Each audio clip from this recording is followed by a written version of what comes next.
Hello from the Trading Post. This is Trader Stu. Wow, I can't believe how long it's been since I've done a recording.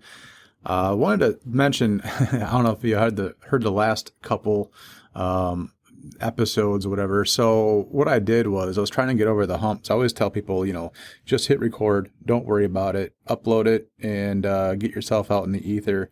And I had 2 episodes that I did early on. This is back in October, I think, and I took them down and unpublished them. They didn't have, many downloads, several, whatever. And the fact is that I re-uploaded them, not thinking about, I already kind of fixed it. I re-recorded them anyway. So I was trying to just play with the numbers on Buzzsprout and the episodes and the uploads and all that stuff, right? And get over kind of like they say the hump of the fear factor. So I was trying to just help somebody out the other day and get them over that fact of they're going to have their voice out there, right? So I was kind of like, I got some stuff out there on mine that I took off, and I'm going to re-upload them just to show that, like, kind of like, so what, And anyway, I went back and I was going through all my episodes and I was like, wow, this is redundant. I already redid that. So if you heard those, it was just because I was playing with Buzzsprout and then also helping another fellow member of our group set up their podcast. And so just trying to get them over the hump. And I'm going to talk about that in a little bit because this episode or season. So I'm going to do then, actually, I kind of go through my idea that it was given to me through people on Alignable, kind of through the networking thing anyways, as ideas on how to organize things. And we were talking about seasons on one of the groups. And, I don't really need a season, I guess. The whole idea of this was just to record every Monday, and then that didn't happen because, weeks go by so fast and then things don't happen. And then I'm like, you know what? I'll do Tuesdays. The whole idea was Monday record, upload on Tuesday for Trade Tuesdays. But I think just the way, because weeks play out and how they are going, and I can't stay consistent with uploads. And this is one of the things you need to kind of look at when you're doing your podcast, because this is all about how to get your business to do podcasting, or get yourself to do podcasting for your business, or however you want to look at it, however many employees you have, or if you can dedicate somebody to do that for you, then, just take that however, you're looking at it. But anyway, so I'm going to do seasons instead of episodes, kind of. So I'm going to categorize everything by season. So the idea is, let me get my calendar out of the way here. I kind of made some notes. There's an idea for you when you do your podcast and you say you have something that, like this, like my idea. So the whole thing with the Trading Post was supposed to educate business owners, entrepreneurs on the benefits, perks of trade. And the whole thing was going to be just 3 episodes. That's it. Not even publish this thing out into the ether, and just have a platform that I can have a podcast on as low bit rate to send in an email. So most of my job is educating people on what trade is, and then all of a sudden, once a business owner understands it, generally they want to sign up, right? But the whole point is trying to get people to understand it first, and then once they understand, we're good to go. Well, it's not so easy to explain sometimes over the phone, or they're busy, or they're running around, So I was like, here's a podcast. Here's a link to the podcast. Just listen to these 3 episodes or whatever, and then hopefully you'll understand it, at that point, and then I'll follow up with you, or you can call me back, or text me back, or email me back, or whatever like that, if you're interested or not. And that was the whole premise of it. It was never meant to be what it's becoming. This is an accidental, and now I know what some of these people on YouTube talk about, like an accidental success. I'm not saying I'm like successful yet per se, because I'm not really making money with the podcast, but also at the same time, I guess I am successful because inadvertently the podcast is becoming known. So when you do a podcast for your business, you don't look at it as a money generating feature. We're going to monetize it. you're going to get exhausted and ran down, and you won't get past 7 episodes. I think they say, I mentioned it in one of my episodes, most podcasts fail, I think, after 3 episodes. And I get it, because after 3, if you're doing one a week, that's a month, and they're on their 4th one, that's a month, and you usually lose steam by that point in time. Think about if you are a fitness buff or whatever, and you're in a gym like I used to be every day, and I just wouldn't go to the gym for the first 2 weeks of January, right? It would be swamped. It's packed, and you're waiting for machines, and you got these New Year's resolutioners coming in and kind of ruining the gym for you and what you got going on. And you're like, you know what? Whatever. I'm going to take 2 weeks off, and they'll be gone by end of January. And for the most part, I was always right. And I get that. It's with anything. It's not just podcasting. It's fitness. It's, a new routine or a new promise to yourself or whatever you want to do. And some things just don't last or make it. And that just goes true with anything. So don't get frustrated. Keep pushing on. Keep hitting record and go for it. So anyway, I have digressed. Back to the structure that I'm trying to do for the podcast and an idea to help you organize yours. So my season 1, I'm going to do 4 seasons just to try and keep it, I like the 4 seasons of Michigan, and also anything more than that, it just seems to get crazy in your head and too hard to organize. So I've whittled this down from 7 seasons originally down into 4. So season 1 is education about trade and having members being interviewed as the whole idea, right? So discussions on the fundamentals of the trade and barter system, and then the guest appearances. That's season 1. Season 2, networking. I am getting pretty heavy back into networking again, and took a while to spin up into it and hit all the chambers and events and things of that nature. And I'm finding more and more on Eventbrite.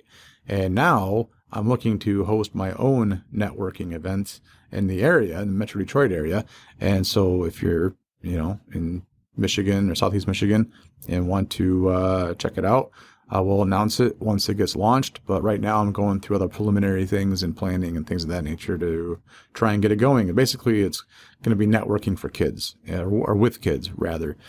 So a lot of chamber events are after work, and I'd rather be home or hanging out with my kid than I would be out networking. So I thought about, hey, my grandpa used to bring me to his networking events back in Frankenmuth, chamber events and Lions Club and VFW and Legion and all that. And I always thought that was so cool. So I'd like to do the same for my son. So here we are. So season 2 is about networking and highlighting the events that I've attended and tell you about them. And maybe you will find interest in it and go to one. Maybe even tips and strategies for effective networking. I got a couple of ideas right away that I can think of that I could talk about. I've been networking for, if you don't include my grandpa and hanging out with him in Frankenmuth when I was a child, like probably 7, 10 years old or whatever. I've been at it since I worked for ADT Security, and that was back in 2009, I believe it was, or 2010 maybe. And I was the vice president of BNI group that I was in, and, chamber events and all that stuff, right? It's back in my 20s. So anyway, I'll talk about that, and then maybe interviews with contacts and partners I've met through networking. I could even do something like that too, which, my God, that'd be an endless amount of episodes right there, because I have so many people I've met through networking through the years. Anyway, season 3, I would do about leveraging the podcast for growth. And this is this one right here. I'm going to label this episode as season 3, episode 1. And it's because this episode is about that. It's about, people wanting to start a podcast to leverage their growth in their business and make them the industry expert and talk about what they do. And no better way than, podcasting about talking about what you do.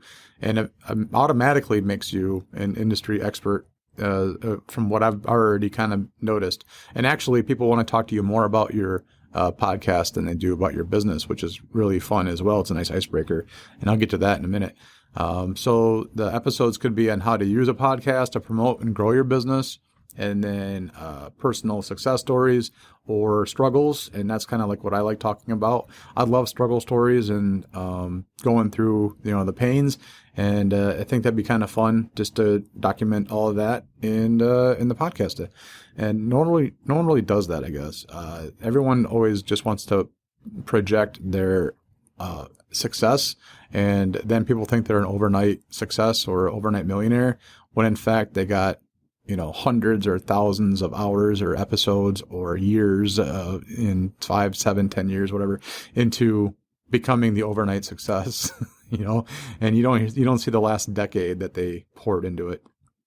And then also on season 3, practical advice on the podcast production, marketing, audience engagement, equipment, maybe even, and time, and, just kind of go through everything on what it takes to have a podcast for business growth. Because if you're on YouTube, as I am, I'm looking at it all the time about marketing and growing a business.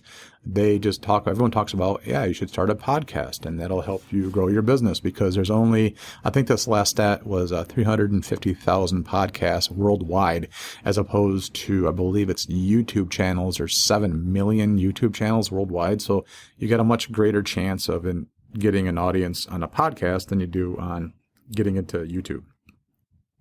Season 4, I want to do more like reviews, maybe even. So camping and prepping gear. And the reason why, this just happened to be something inadvertent that happened on an alignable chat room that I was on. And they have these breakout sessions, and it's like speed networking. And when I set them in trade, I always say trade/barter, because it depends on who you're talking to.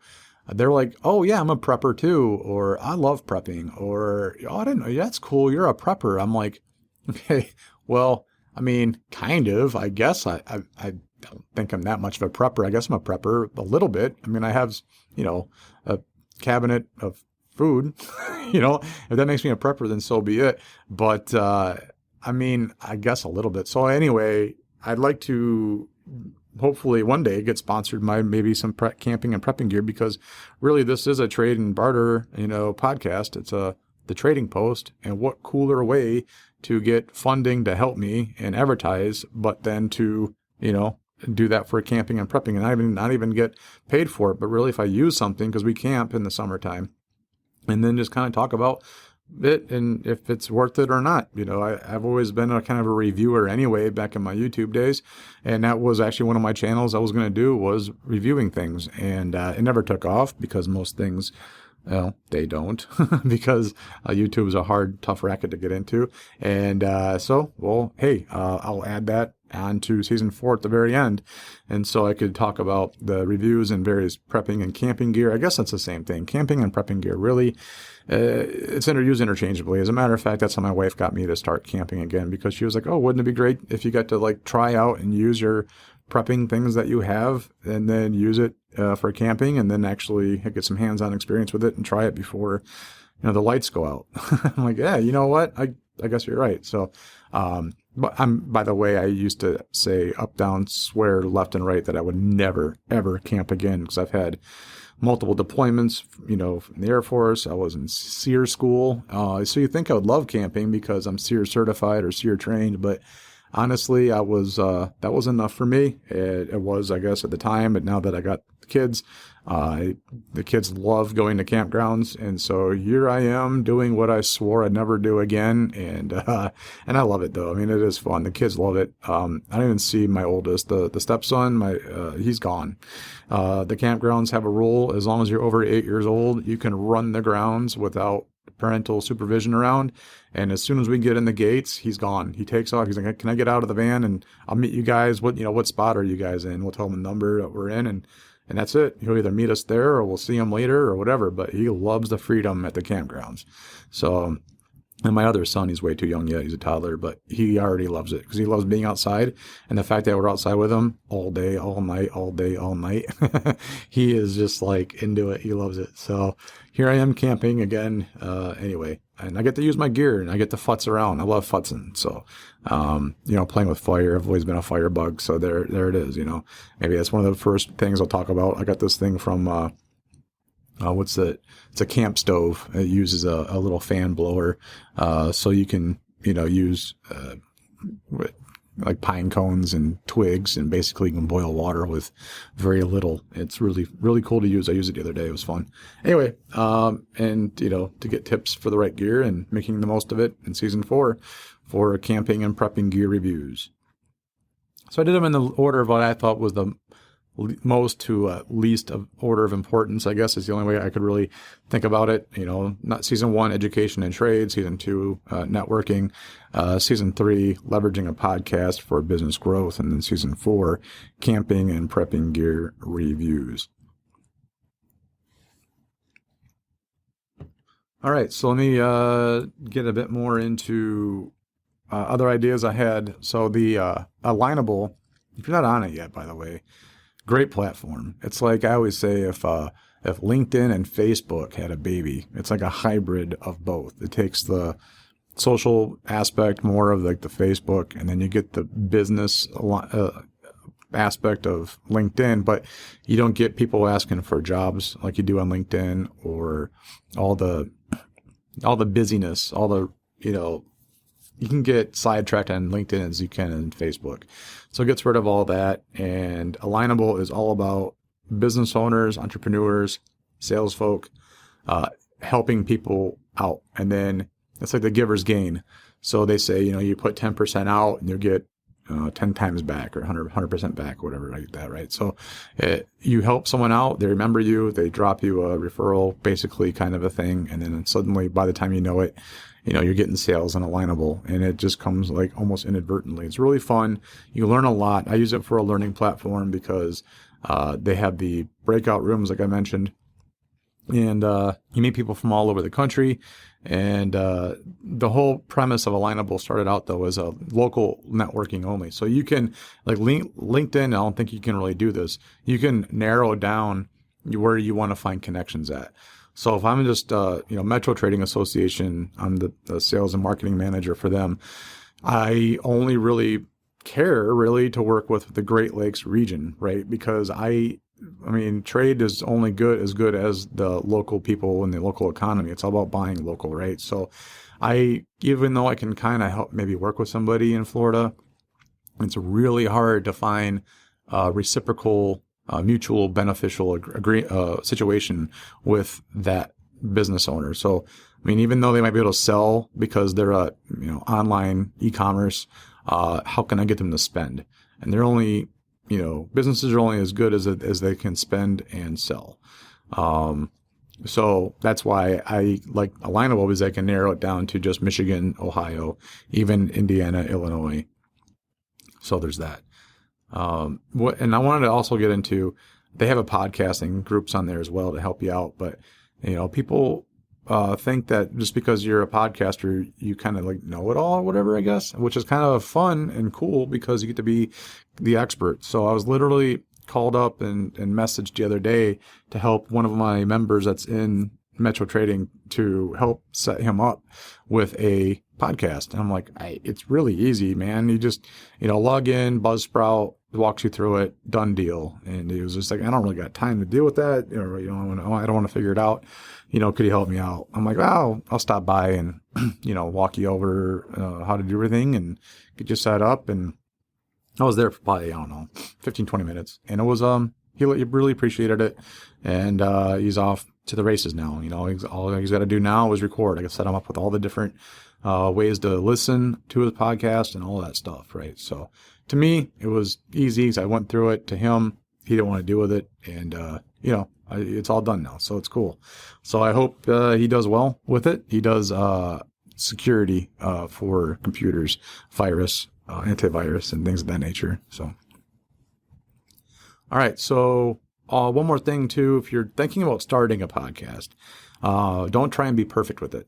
So it'll only disappoint you because your effort to downloads is really high in the beginning. Just like with anything, a new job, you're going to have a huge upload cost of time and effort, and maybe even a little bit of money that you get to invest into it before you really get rolling.